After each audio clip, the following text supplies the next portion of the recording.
જય શ્રી કૃષ્ણ. રાધે રાધે. મિત્રો, ભગવાન કૃષ્ણએ 15મા અધ્યાયના 3જા શ્લોકમાં સંસાર વૃક્ષના રૂપો વિશેની વાત કરી કે જેવું એ જોવામાં આવે છે, અશ્ય રૂપમ ઇહ, જેવનું આ રૂપ જોવામાં આવે છે, ન તથા ઉપલભ્યતે, તેવું દેખાતું નથી. પછી સંસાર વૃક્ષ વિશે વાત કરી કે ન ચ આદિ ન અંતઃ ન ચ સંપ્રતિષ્ઠા, નો કોઈ આદિ નથી, અંત નથી અને એની સ્થિતિ પણ નથી. પછી સુવિરુદ્ધ મૂલમ અશ્વત્થમ એનમ, આ અશ્વત્થ જે દ્રઢ મૂળવાળું આ અશ્વત્થ વૃક્ષ છે, અસંગ શસ્ત્રેણ દ્રઢેન છિત્વા, એને અસંગરૂપી શસ્ત્ર, દ્રઢ શસ્ત્રથી એને છેદી નાખવું જોઈએ. એટલે કે ભગવાન એમ કે છે કે એને દ્રઢ વૈરાગ્યથી કાપીને પછી શું કરવાનું, પછી ભગવાન સાથે એમને જે તાદાત્મ્યતા છે, ભગવાનને પ્રાપ્ત કરવાના, એ વાત હવે ચોથા શ્લોકમાં કે ભાઈ આ સંસાર વૃક્ષને કાપવું ફરજિયાત છે, જરૂરી છે, તો જ તમે આને મેળવી શકશો. એમ આને અહીં આની સાથે રહીને નહીં પ્રાપ્ત થાય. ચોથા શ્લોકમાં ભગવાન કહે છે કે તતઃ પદમ તત્ પરિમાર્ગિતવ્યમ યસ્મિન ગતા ન નિવર્તન્તિ ભૂયઃ તમ એવ ચ અયમ પુરુષમ પ્રપદ્યે યતઃ પ્રવૃત્તિ પ્રસૂતા પુરાણી. તત્તઃ તે પછી, તત્પદમ તે પરમપદ સ્વરૂપ પરમાત્માને, પરમેશ્વરને, પરિમાર્ગિતવ્યમ શોધવા જોઈએ. તતઃ તત્પદમ પરિમાર્ગિતવ્યમ, પછી તે પરમપદ સ્વરૂપ પરમેશ્વરને શોધવા જોઈએ. યસ્મિન ગતા, જેને પામી ગયેલા, જેને પ્રાપ્ત કરેલા માણસો, ભૂયઃ ન નિવર્તન્તિ, ફરી પાછા વળીને, ન નિવર્તન્તિ, સંસારમાં નથી આવતા, સંસારમાં આવતા નથી. પછી યતઃ પ્રવૃત્તિ પ્રસૂતા પુરાણી, જેનાથી પુરાણી, અનાદિકાળથી ચાલી આવતી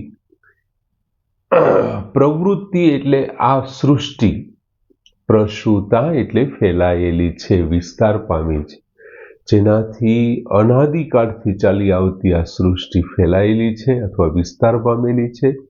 તમે વચ આદ્યમ પુરુષમ પ્રપદ્યે, તે આદિ પુરુષ પરમાત્માને પ્રપદ્યે, હું શરણે છું, તે આદ્ય પુરુષ પરમાત્માને હું શરણે છું. હવે ભગવાને 3જા શ્લોકમાં એવું કીધું કે આ દ્રઢ મૂળવાળા અશ્વત્થ વૃક્ષને, એટલે કે સંસાર રૂપી વૃક્ષને તારે દ્રઢ વૈરાગ્યથી કાપીને પછી શું કરવું જોઈએ, તો કે તતઃ પદમ તદ પરિમાર્ગિતવ્યમ.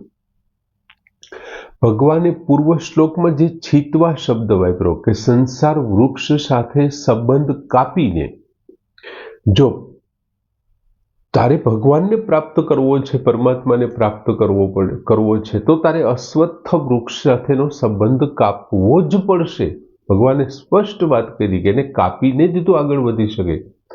પહેલા સંબંધ કાપો અને પછી જો તમે સંબંધ કાપવામાં સફળ થશો સંસાર સાથેના, તો અત્ર તત્ર અને સર્વત્ર વ્યાપ્ત એવા પરમાત્માને તમે ખોજ કરી અને એમને પ્રાપ્ત કરી શકશો અથવા એને પ્રાપ્ત થશો. બીજું, પરમાત્મા છે એ બધી જ જગ્યાએ રહેલો છે, દરેક સ્થળ ઉપર, દરેક પરિસ્થિતિમાં, દરેક વ્યક્તિમાં, દરેક જગ્યાએ, દરેક સમયે રહેલો છે. પણ માત્ર ને માત્ર સંસાર સાથેના સંબંધો હોવાને કારણે જે છે એ દેખાતો નથી અને જે સંસારનું અસ્તિત્વ નથી એ સંસાર આપણને દેખાય છે.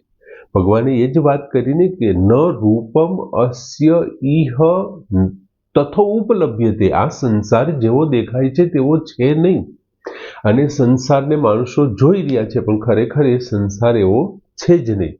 અને જેમની સાથે નિત્ય સંબંધ છે ને એ પરમાત્મા સાથે આપણે સંબંધ ભૂલી ગયા છીએ. શું કામ ભૂલી ગયા છીએ? તો કે સંસાર સાથેની તાદાત્મ્યતા, એમની સાથેની મમતા, એમના કામનાઓ, આ બધા કારણે સંસાર સાથેના સંબંધથી આપણને છે ને વિવિધ પ્રકારના પરમાત્માને પ્રાપ્ત કરવામાં વિઘ્ન આવે છે. જો એ સંસાર સાથેનો સંબંધ કાપી નાખે, અને ભગવાને સ્પષ્ટ કીધું ત્રીજા શ્લોકમાં કે અસંગ શસ્ત્રેણ દ્રઢેન ચિત્વા, તારી પાસે એમને કાપવા માટેનો એક જ માત્ર હથિયાર છે ને એ છે અસંગ શસ્ત્રેણ દ્રઢેન, દ્રઢ વૈરાગ્ય બુદ્ધિથી, વૈરાગ્યથી તારે એને કાપવું જોઈએ. બીજું આપણે જાણીએ છીએ કે જીવ છે એ પરમાત્માનો, જીવાત્મા છે પરમાત્માનો અંશ છે. આમ અંશ જીવ છે અને પરમાત્મા અંશી છે. આ બંનેનો સંબંધ કેવો છે? તો કે નિત્ય સંબંધ છે. પહેલા હતો, અત્યારે છે અને હજી છેલ્લે એ જ રહેવાનો છે. પણ ભૂલાઈ ગયેલા સંબંધ થઈ ગયા છે ને એટલા માટે સંસાર સાથે સંબંધ થઈ ગયા અને આની સાથેનો સંબંધ ખોવાઈ ગયો. બીજું, પરમાત્મા સનાતન છે, અજન્મા છે, અવિનાશી છે, એટલે એમનો અભાવ ક્યારેય નહીં થાય. જે પહેલેથી વિદ્યમાન છે એમની જ ખોજ કરી શકાય. તમે ગોતો કોને? તો કે જે પહેલા હતો એને ગોતી શકાય. એ કોઈ કારણોસર ભૂલો પડી ગયો, નથી દેખાતો, જે કંઈ હોય તે.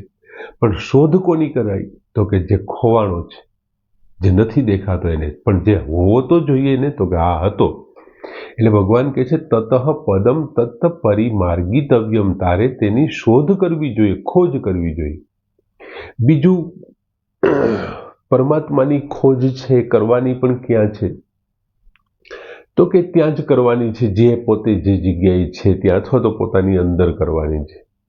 બીજું, એમના માટે કોઈ સાધક એવું નક્કી કરે કે હું સાધનાથી પરમાત્માને પ્રાપ્ત કરી લઈશ. વિવિધ પ્રકારના જે કાંઈ યોગ છે, સાધના છે, ધ્યાન છે, જપ છે, એમનાથી હું પરમાત્માને પ્રાપ્ત કરી લઈ, તો ખરેખર એનાથી પરમાત્મા, કોઈ સાધનથી પરમાત્મા પ્રાપ્ત નથી થતા. જો એ ભક્તિથી પરમાત્મા પ્રાપ્ત થઈ જશે, જ્ઞાનથી પરમાત્મા પ્રાપ્ત થઈ જશે, કર્મથી પરમાત્મા પ્રાપ્ત થઈ જશે, તો પરમાત્માને પ્રાપ્ત કરવાની કિંમત નક્કી થઈ ગઈ કે આટલી ભક્તિથી પરમાત્મા પ્રાપ્ત થાય છે. એની એમ કિંમત આંકી ન શકાય. ભગવાન, તમે ભક્તિ કરો, જ્ઞાન કરો, કર્મ કરો, ધ્યાન કરો, અથવા તો બીજા કોઈ પણ સાધન તમે જપ છે આ તે, એમનાથી શું થાય છે? તો કે એમનાથી સંસાર સાથેના તાદાત્મ્ય તૂટે છે, એની મમતા તૂટે છે અને એમની કામનાઓ તૂટે છે. આમ જ્યારે આવું એનું થઈ જાય છે, ગુણાતીત બની જાય છે ને, એટલે પછી એમના ઉપર પરમાત્માની કૃપા વરસે છે, અને જેમના ઉપર પરમાત્માની કૃપા વરસે છે ને એ પરમાત્માને પ્રાપ્ત કરી લે છે, એમની ખોજ પૂરી થાય છે. ભગવાન કૃષ્ણએ 11મા અધ્યાયમાં અર્જુનને આ જ વાતની ચોખવટ કરીને કે હવે અર્જુન, અનંત વર્ષો સુધી જે ઋષિઓએ તપશ્ચર્યા કરી છે ને એમણે પણ મારું આ રૂપ નથી જોયો, આ પૃથ્વી ઉપરનો તું પહેલો છો. આવું શું કામ કહે છે ભગવાન? કેમ કે ભગવાનનો કૃપા પાત્ર બની ગયો. એટલે ભગવાન ક્યારે મળે છે? તો કે જ્યારે ભગવાનની કૃપા પ્રાપ્ત થાય છે ને ત્યારે ભગવાન પ્રાપ્ત થાય. અને જો એમની કૃપા પ્રાપ્ત થશે ને તો સંસાર સાથેના સંબંધ તૂટી જશે, એની મમતા, એની કામના, એ બધું એમનાથી મળશે. સાધનથી તો ખાલી તમે અમુક સુધી તમે જઈ શકો એમ, એનાથી આગળ નહીં. પછી યસ્મિન ગતા ન નિવર્તન્તિ ભૂયઃ, ભગવાને પ્રથમ શ્લોકમાં 15મા અધ્યાયમાં ઉર્ધ્વ મૂલમ એવી વાત કરી કે જેના મૂળ ઊંચા છે, એટલે કે પરમાત્મા છે. એમાંથી આખી સૃષ્ટિ, શાખા, ડાળી, આ તે બધું આપણે જોયું છે વિગતવાર. ઉર્ધ્વ મૂલમ શબ્દ વાપર્યો. પછી આ શ્લોકમાં શું કહે છે ભગવાન? તો કે આદ્યમ પુરુષમ, જે આદ્ય પુરુષ એવું કહ્યું છે. અને એ જ વાતને યસ્મિન ગતા, જ્યાં જઈને તારે શું નથી કરવું પડતું? તો કે ભૂયઃ ન નિવર્તન્તિ, તારે ફરી પાછું સંસારમાં નથી આવવું પડતું, તારે જન્મ નથી લેવા પડતા એમ. ત્યાં જઈને પાછું તો નહીં ફરે એમ, ભગવાન સાથે તું ભળી જઈશ. જેમ કોઈ જળનું બિંદુ છે એ સમુદ્રમાં ભળે છે ત્યારે એ સમુદ્રની અંદર ભળી જાય છે. એ સમુદ્રમાંથી ન જ છૂટું પડ્યું છે, એ વરાળના સ્વરૂપમાં ગયું હતું, વાદળ બન્યું હતું, વરસાદ બન્યું, નદીમાંથી આવ્યું કે પછી તળાવ, જે કોઈ રીતે એ સમુદ્રમાં ભળી ગયું, પછી એને તમે નોખું નહીં કરી શકો. એમ ભગવાનમાંથી છૂટો પડેલો આત્મા એક વખત ભગવાનમાં મળી જાય છે, પછી એમને છૂટો નહીં કરી શકાય, પરમાત્મામાં લીન થઈ જાય છે. બીજું, પરમાત્માની શોધમાં જુદી જુદી યોનિઓમાં જે કાંઈ જન્મ થવો, ઉચ્ચ યોનિ, મધ્ય યોનિ કે નિમ્ન યોનિમાં જન્મ થવો, એ કોને આધીન છે? તો કે પ્રકૃતિને આધીન છે. અને પ્રકૃતિના કાર્ય એવા ગુણોને આધીન છે. અને એ ગુણોથી છૂટવા માટે શું કરવું જોઈએ? તો કે અસંગ શસ્ત્રેન દઢ્ઢેન છિત્વા, એને તું દ્રઢ વૈરાગ્ય રૂપી શસ્ત્રથી છેદી નાખે. જો તું એવું કરી નાખીશ ને તો પ્રભુ કૃપા પ્રાપ્ત કરી અને તને પરમાત્મા મળશે, તારે ફરી પાછું નહીં આવવું પડે. પછી ભગવાન અહીંયા વાત કરે છે કે યતઃ પ્રવૃત્તિ પ્રસૂતા પુરાણી, જે અત્યંત પુરાણી છે, સઘળી સૃષ્ટિના રચયિતા પરમાત્મા સંસારના આશ્રયદાતા જ અને પ્રકાશક છે. સમગ્ર સંસાર કોને આશ્રયે છે? તો કે પરમાત્માના આશ્રયે છે. એ પરમ કૃપાળુ રોજ વહેલી સવારે સમયે સમયે યોગ્ય સમયે સૂર્ય ઉગાડે છે, ચંદ્રમા ઉગાડે છે, વરસાદ આપે છે, પાણીઓ, પહાડો, પ્રકૃતિ, પવન, બધી જ વ્યવસ્થા સંસારને જે જરૂરી છે એ પરમ કૃપાળુ કરી દે છે. એટલે સંપૂર્ણ આશ્રય પણ એ છે. બીજું, સંસારનો જે પ્રકાશિત છે, જે પ્રકાશથી એ ચાલે છે, એ પ્રકાશ પણ પરમાત્મા પૂરો પાડે છે. એમના પ્રકાશે એટલે પ્રકાશક છે અને આશ્રય છે. બીજું, લોકો શું કરે છે? સાંસારિક સુખ માટે સંસાર તરફ આકર્ષિત થાય છે, ભોગ માટે, સાંસારિક સુખ માટે એ સંસાર તરફ આકર્ષિત થાય છે. બીજું, પ્રાણી માત્રનો સ્વભાવ કેવો છે કે જે શ્રેષ્ઠ છે ને તેમના તરફ એ આકર્ષિત થશે, જે શ્રેષ્ઠ હશે એમના તરફ આકર્ષિત. એ સંસારની અંદર જુએ છે કે મારા જીવન નિર્વાહમાં સૌથી વધારે મહત્વનું કોણ છે? તો કે રૂપિયા છે. રૂપિયાથી હું ઘઉં, ચોખા, બાજરી, તેલ, જુવાર, ચટણી, મીઠું, હળદર બધું ખરીદી શકું છું. રૂપિયાથી હું કપડાં ખરીદી શકું છું, મકાન ખરીદી શકું છું, ગાડી ખરીદી શકું છું. મારો જીવન નિર્વાહ અને મારા ભોગ વિલાસના બધા જ સાધનનો આધાર છે રૂપિયા છે. એટલા માટે એ વ્યક્તિ રૂપિયા કમાવા માટે અથવા તો રૂપિયા પ્રાપ્ત કરવા માટે સંસારની અંદર વિવિધ પ્રયત્નો કરશે. અને રૂપિયા માટે કદાચ એવું પણ બને, લોભને કારણે પાપ કરે, કપટ કરે, એ પોતાને જરૂરી એવા શરીરનો જે આરામ જોઈએ છે ને આરામનો પણ ત્યાગ કરી દે છે રૂપિયા માટે. સતત ને એમની જ પ્રવૃત્તિ ચાલુ રહે છે. પણ ખરેખર સંસારમાંથી એમની જરૂર નથી, કેમ કે કોઈ પણ રૂપિયા આ તે સંપત્તિ એ કેટલી સુધી ભોગવી શકશે? ક્યાં સુધી એમની સાથે રહેવાની? કેમ કે કોઈ પણ શુભ કાર્યનું ફળ હોય, એ શુભ કાર્યની શરૂઆત થઈ છે ને તો એનો અંત થશે. એ જન્મવું છે તો એ મૃત્યુ પામવાની છે. માટે એ કાયમી તો નથી. એમાં રૂપિયો, પૈસા તે બધું કાયમી નથી. માત્ર કાયમી છે આદ્ય પુરુષ છે. બીજું, તમે વચ આદ્ય પુરુષમ પ્રપદ્યે, હું તે આદ્ય પુરુષને, તે આદિ પુરુષના પરમાત્માને હું શરણે છું. હવે સાધક છે, એ સાધક પોતાનું બધું કામ, એમને જે દરેક પ્રકારના જે કામ છે એ બધા કામ કેવી રીતે કરતો હોય છે? કોઈ પણ સાધક છે અથવા કોઈ પણ વ્યક્તિ છે, વ્યક્તિ હોય, પ્રાણી હોય, પશુ હોય, પક્ષી હોય, કેવી રીતે કરે છે? તો કે સ્વબળે કોઈ પણ કામ કરે છે, પોતાના બળે. અને એમને કારણે શું થાય છે? એવું સમજે છે કે આ બળ મને ક્યાંથી મળે છે? સંસારમાંથી પ્રાપ્ત થાય છે. પણ ખરેખર વિચારો, અતિશય બળવાન વ્યક્તિના શરીરમાંથી એ પુરુષ નીકળી જશે, આત્મા નીકળી જશે, તો એની ભુજાઓ બળવાન રહેશે? એમની આંખો જોઈ શકશે? એના કાન સાંભળી શકશે? એનું નાક સૂંઘી શકશે? નથી સૂંઘી શકતું. તો એ કોને આધારે છે બળ છે? એ અંશને આધારે છે. અને અંશ કોને આધારે છે?